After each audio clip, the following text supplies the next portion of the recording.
I want to welcome you back to our daily devotions. We've been talking with Dr. Walt Larimore about the physical, the mental, emotional, and the relationships that really affect our health. And we're going to go to even a deeper level now, and that's the spiritual level.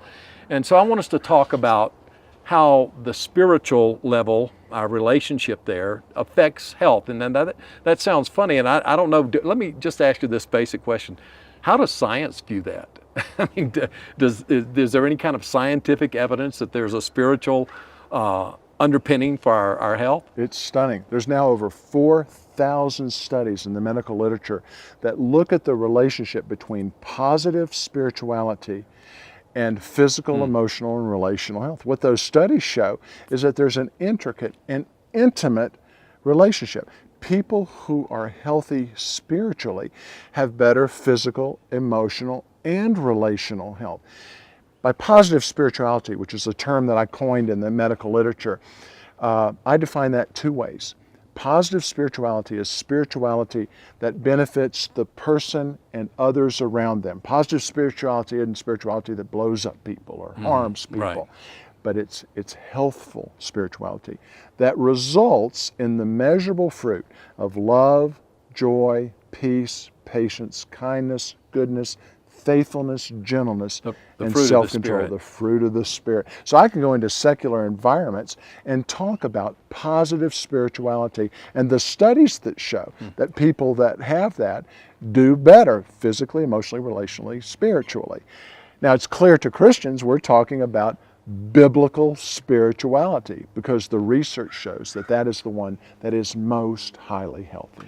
So to develop that kind of a relationship, here's a person I'm thinking about, a guy who maybe came to know Christ when he was a young person. He has Christ in his heart, but his life's still a mess. Emotionally, he's a basket case. Relationally, it's very dysfunctional. How does he develop a spiritual basis to help him?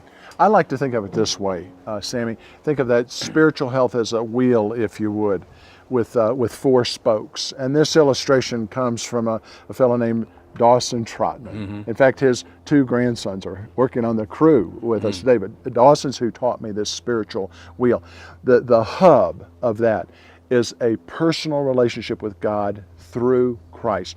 You cannot have spiritual health until you first have established that relationship with God through Christ, inviting Him into your life, trusting Him. Once He's in, once His Spirit has adopted you, inhabits you, then the potential for spiritual health is there.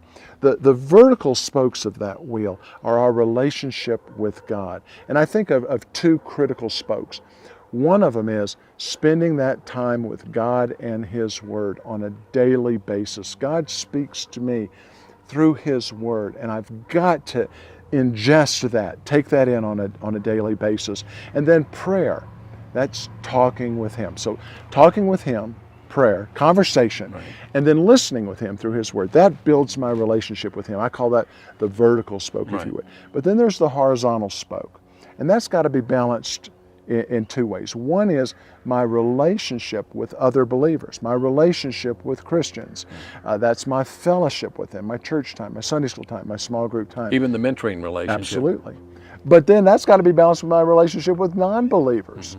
And the Bible makes it clear to me that I need to invest in both of those arenas. My spiritual health is dependent upon investing in people outside of the kingdom. Now, the Bible calls that evangelism, but it's relationships at work, and it's relationships with neighbors.